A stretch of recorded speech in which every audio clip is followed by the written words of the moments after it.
Hello dear student, आपका FC coaching classes में स्वागत है। जैसा कि हम सब जानते हैं कि इस साल हरियाणा बोर्ड द्वारा एग्ज़ाम पैटर्न और सिलेबस में कुछ संशोधन किया गया है। तो आज हम हरियाणा बोर्ड द्वारा जारी बायोलॉजी विषय के सैंपल पेपर को सॉल्व करने जा रहे हैं।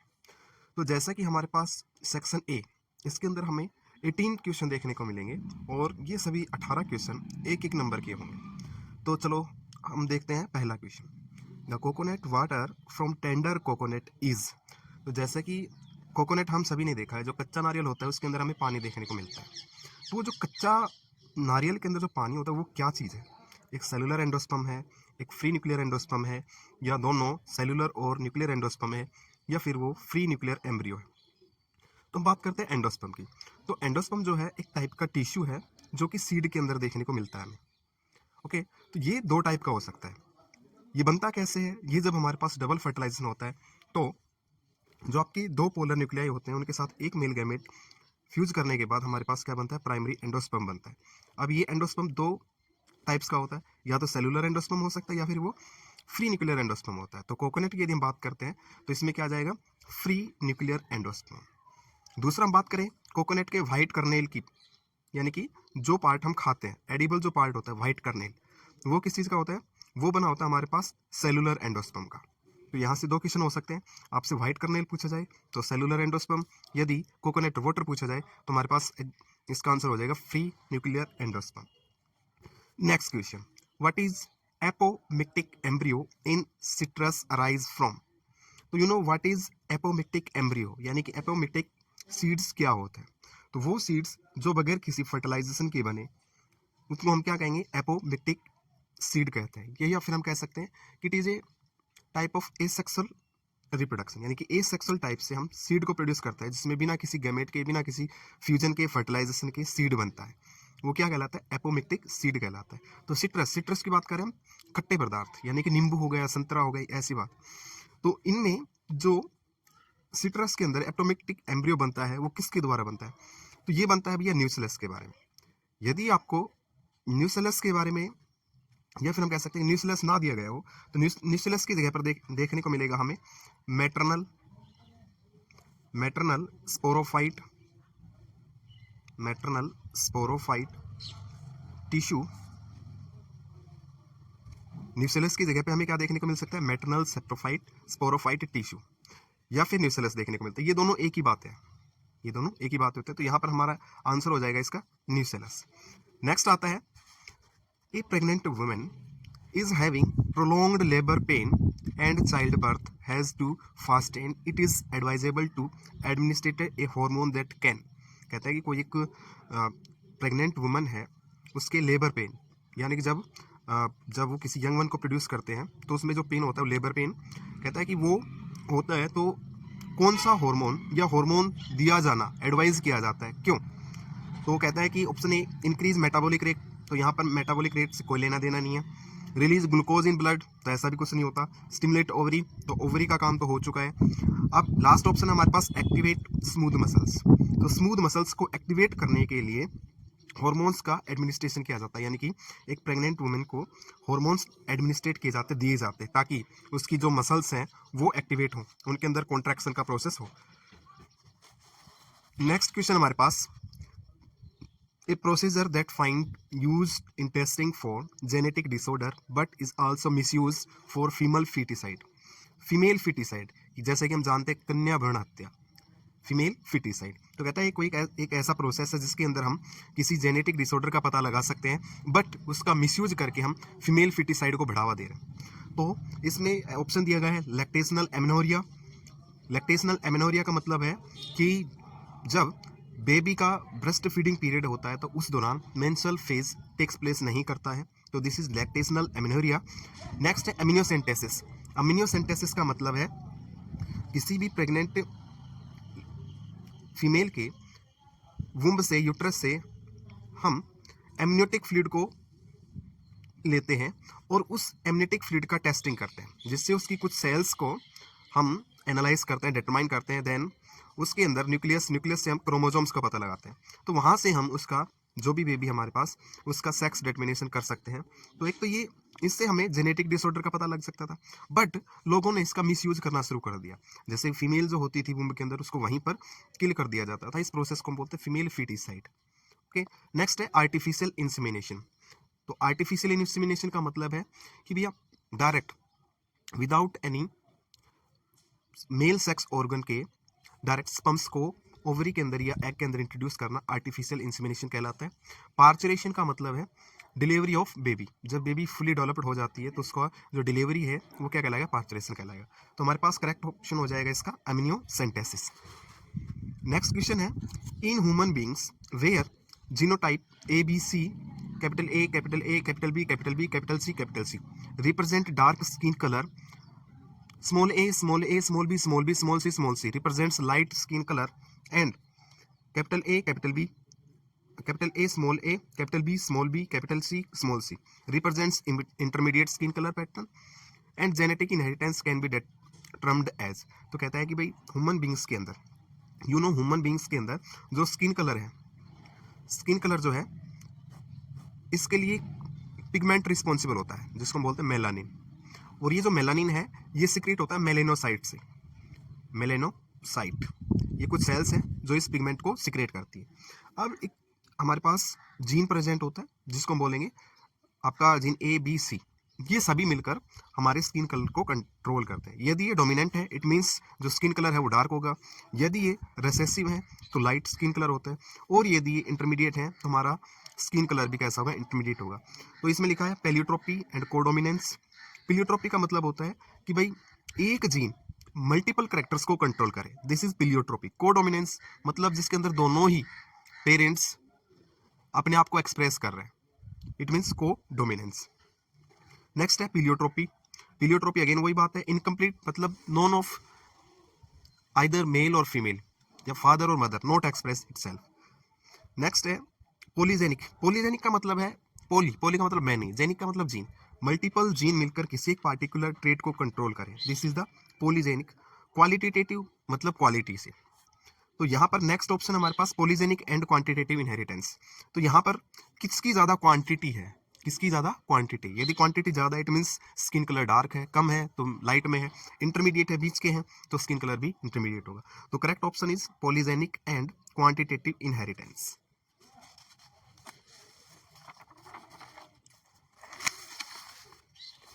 नेक्स्ट क्वेश्चन है अपने पास, chromosomal theory of inheritance was proposed by. तो CTI इसका कई बार फुल फॉर्म भी पूछ लेते हैं। CTI का पूरा नाम क्या है, chromosomal theory of inheritance was proposed bye, यानी कि किसने डिस्कवर किया था, वाटसन एंड क्रिक। तो वाटसन एंड क्रिक ने DNA का डबल हेलिकल मॉडल दिया है। Sutton and Boveri, Theodor Sutton और बोवरी, इन्होंने क्रोमोसोमल थ्योरी ऑफ इनहेरिटेंस दिया है। बेटसन एंड पिनेट, तो पिनेट स्केयर पर बात करते हैं। TH मॉर्गन हमारे पास एक्सपेरिमेंटल जेनेटिक्स के फादर कहे जाते हैं, TH Morgan, Thomas Hunt Morgan. तो correct option is Sutton and Boveri. तो स्टन और बोवरी ने क्रोमोसोमल थ्योरी ऑफ इनहेरिटेंस दिया था। इन्होंने मेंडल के लॉज ऑफ इनहेरिटेंस के साथ क्रोमोसोम को रिलेट किया था और उसी को क्या बोल देते हैं, क्रोमोसोमल थ्योरी ऑफ इनहेरिटेंस बोल देते हैं। नेक्स्ट है हमारे पास, all of the following are the part of operon accept.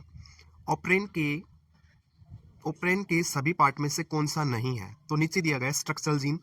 तो स्ट्रक्चरल जीन भी होता है एनहेंसर, ऑपरेटर और प्रोमोटर। तो आपने लैक ओपरेन देखा है जिसके अंदर आपको सीक्वेंस देखने को मिलता है हिपोजिया।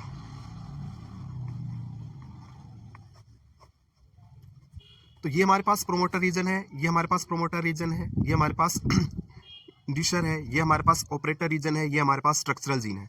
तो इसमें प्रोमोटर रीजन भी देखने को मिलता है, ऑपरेटर भी देखने को मिलता है और स्ट्रक्चरल जीन भी देखने को मिलता है। तो क्या नहीं देखने को मिला यहाँ पर, एनहेंसर देखने को नहीं मिला। तो आंसर क्या हो जाएगा हमारे पास, ऑप्शन बी, एनहेंसर। नेक्स्ट है N equivalent of structural gene.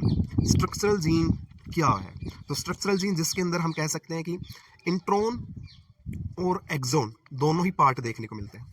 या फिर हम कह सकते हैं कि एक फंक्शनल यूनिट है, एक स्ट्रक्चरल यूनिट है क्रोमोसोम का जिसको हम जीन बोल रहे हैं, और उस जीन का जो स्ट्रक्चरल यूनिट है वो क्या कहलाएगा भैया, सिस्टोन कहलाता है। म्यूटोन वो पार्ट जिस पर म्यूटेशन देखने को मिलती है, रिकॉन जहां पर रिकॉम्बिनेशन देखने को मिलता है, ओपरेन तो हमारे पास एक group of promoter, operator and structural gene का जो सेगमेंट है उसको क्या बोल देंगे, ओपरेन बोल देंगे। तो यहाँ पर जो हमारा करेक्ट ऑप्शन है वो जाएगा सिस्टोन।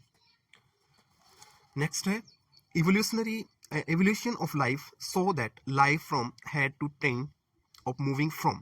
तो कहता है कि इवोल्यूशन में जो हम लाइफ की बात करते हैं तो लाइफ कहाँ से कहाँ तक आई है, तो लैंड टू वाटर नहीं भैया, ड्राई लैंड टू वेटलैंड ऐसा भी नहीं है, fresh water to sea water ऐसा भी नहीं है, एंड वाटर टू लैंड। तो जैसा कि हमने पढ़ा है कि वाटर से फर्स्ट जो लाइफ ओरिजिनेट हुई थी और देन उसके बाद उसमें फर्दर इवोल्यूशन चलते रहे और फाइनली आज हम कहाँ पर हैं, लैंड पर हैं। तो फ्रॉम वाटर टू लैंड जो लाइफ है वो बनी है।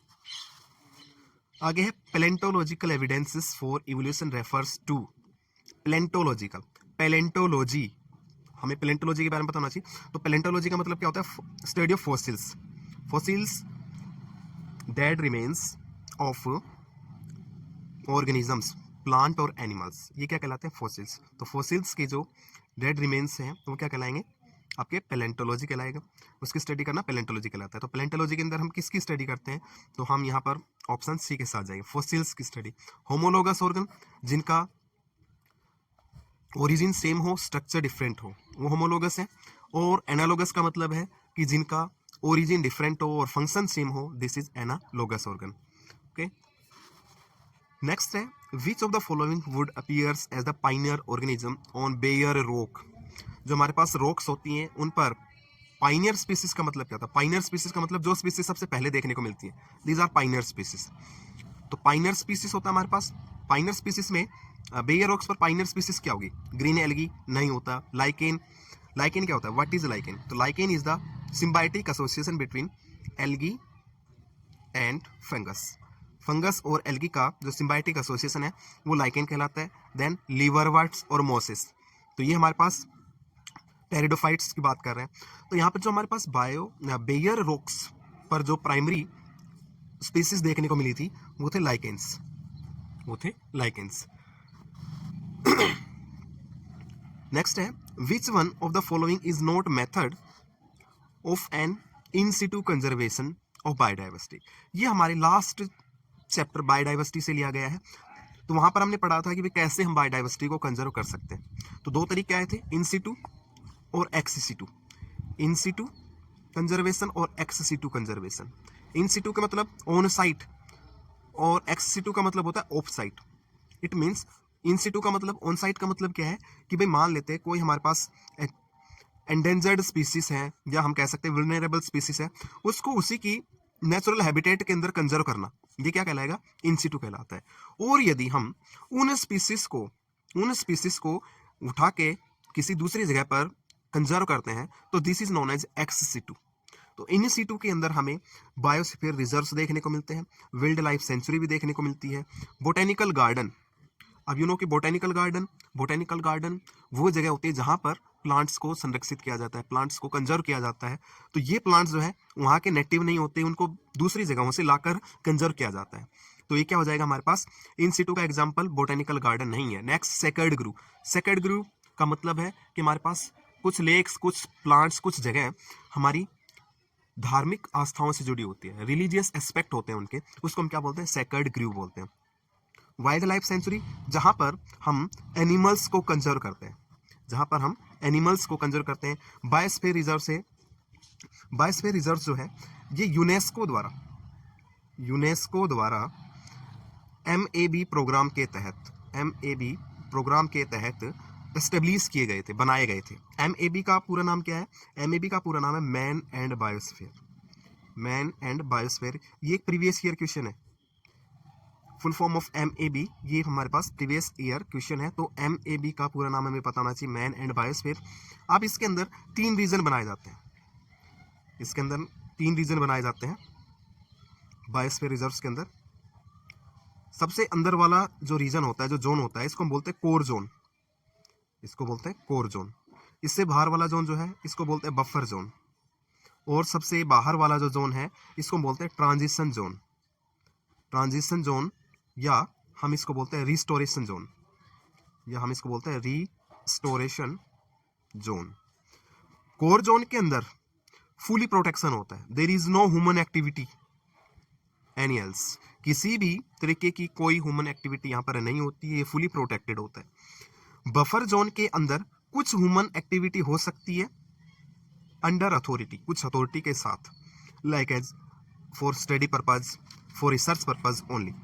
नेक्स्ट हमारे पास ट्रांजिशन जोन। तो ट्रांजिशन जोन के अंदर हम ह्यूमन सेटलमेंट देखते हैं, क्रॉपिंग देखते हैं और हर टाइप की गतिविधि वहां पर उपलब्ध होती है। तो ये है बायोस्फीयर के बारे में।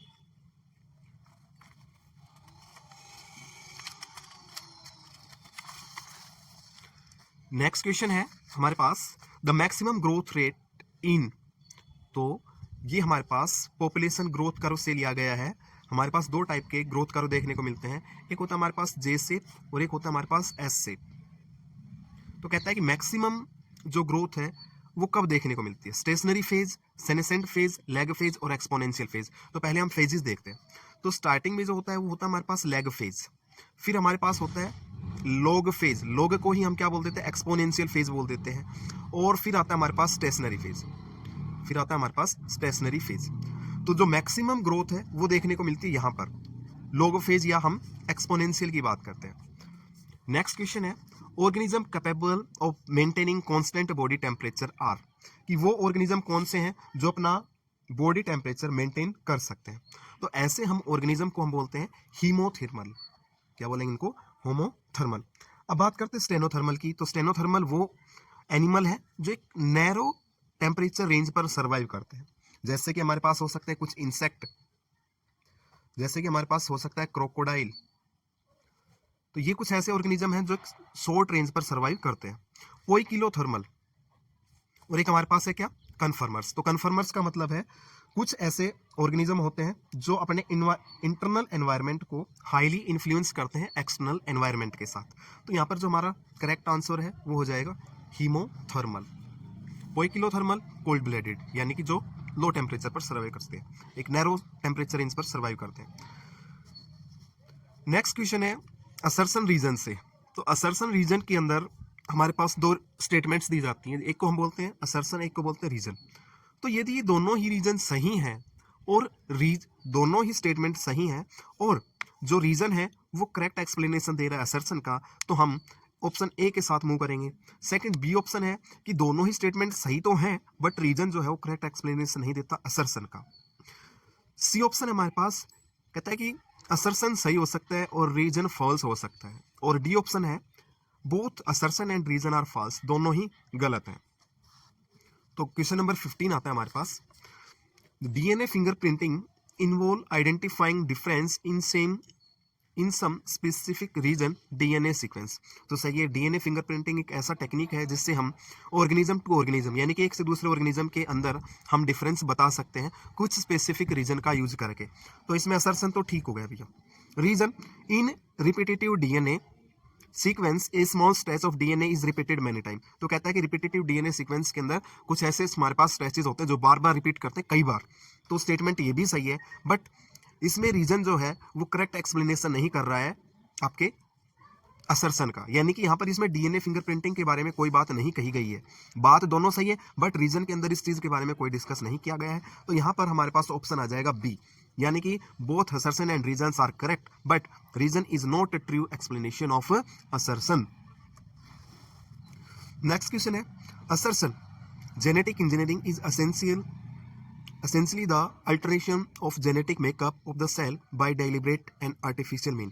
तो जेनेटिक इंजीनियरिंग का मतलब है कि किसी भी ऑर्गेनिज्म का जेनेटिक मेकअप चेंज करना, जेनेटिक केमिस्ट्री चेंज करना बाई आर्टिफिशियल मीन्स। सही है जी बात, असर्शन बिल्कुल सही है। रीजन इट इन्वॉल्व्स ट्रांसफर और replacement of gene to create recombination DNA.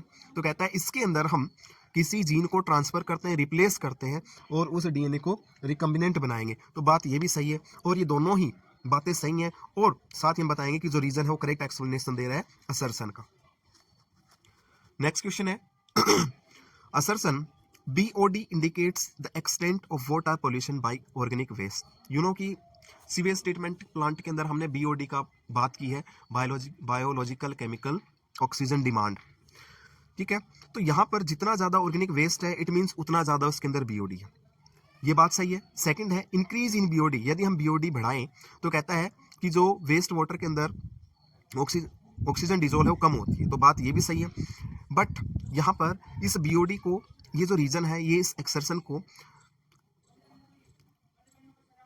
Explain नहीं करता है, असर्शन को एक्सप्लेन नहीं करता है, तो यहाँ पर जो आंसर है वो हो जाएगा हमारा बी।